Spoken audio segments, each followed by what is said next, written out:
दादा, निवडणुकीचं बिगुल वाजलेलं आहे आणि महायुतीबद्दल भाई शिंदे, नरेश पाटील यांच्यात वाद वगैरे चालू आहेत. असा अपप्रचार होतो, विरोधकांकडून असा अपप्रचार केला जातो. तर काय सांगणार आहात तुम्ही?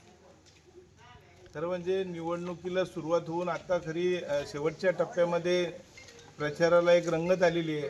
महायुतीच्या माध्यमातून शिवसेना, भाजप, RPIचे कार्यकर्ते अतिशय जोमाने, एकजुटीने, एक दिलाने प्रचारात भाग घेत आहेत. गावोगावी जाऊन लोकांशी संपर्क करत आहेत आणि हा अतिशय चांगला उत्स्फूर्त असा प्रतिसाद मिळत असल्यामुळं विरोधकांकडून काही अफवा पसरवल्या जात आहेत. आता 2च दिवसापूर्वी त्यांनी अशी अफवा पसरवली की भाई शिंदे आणि माझा काहीतरी वाद झालेला आहे. तर अशा प्रकारचा कोणताही वाद नसून आम्ही एक दिलाने, एक जीवाने सगळेजण अतिशय मनमिळाऊपणे काम करत आहोत.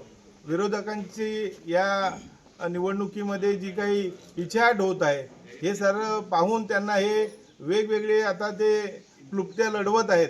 काही ठिकाणी वेगवेगळ्या प्रकारे प्रचार वेगवेगळ्या करत आहेत.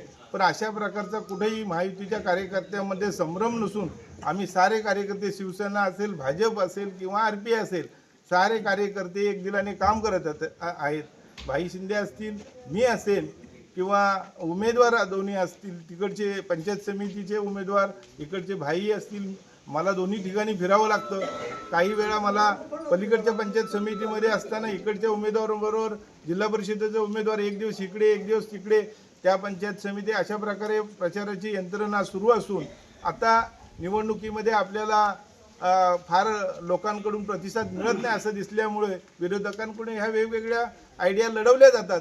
पण लोक ह्या त्यांच्या भूलथापांना किंवा त्यांच्या या अपप्रचाराला बळी पडणार नाही असा मला ठाम विश्वास आहे. आम्ही तिन्ही उमेदवार, दोन्ही पंचायत समिती आणि जिल्हा परिषद आणि सर्व RPI असेल, भाजप असेल, शिवसेना असेल, सर्व कार्यकर्ते एकजुटीने फार प्रचारामध्ये वेगाने भाग घेऊन या निवडणुकीमध्ये निश्चित यश प्राप्त करतील असं मला वाटतंय.